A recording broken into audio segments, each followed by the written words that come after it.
بسم اللہ الرحمن الرحیم۔ السلام علیکم ورحمۃ اللہ وبرکاتہ۔ نماز فجر کے بعد کم از کم زندگی میں ایک مرتبہ یہ دعا ضرور پڑھیں۔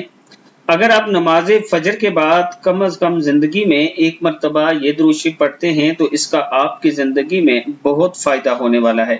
اللہ تعالیٰ خاص کرم فرمائیں گے، اللہ تعالیٰ آپ پر رحم فرمائیں گے۔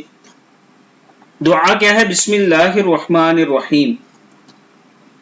سبحان ذی الملک والملکوت سبحان ذی العزت والجبروت سبحان الحی الذی لا يموت سبوح قدوس ربنا ورب الملائکۃ والروح۔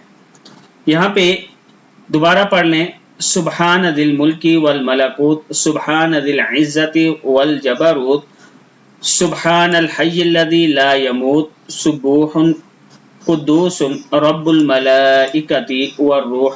پاک ہے مالک اور بادشاہت والی ذات، پاک ہے عزت اور طاقت والی ذات، پاک ہے وہ ذات جو زندہ ہے، اسے موت نہیں، وہ بے انتہا پاکیزہ ہے، بے انتہا مقدس ہے، پروردگار ہے ملائکہ اور روح کا۔ صدق اللہ العظیم۔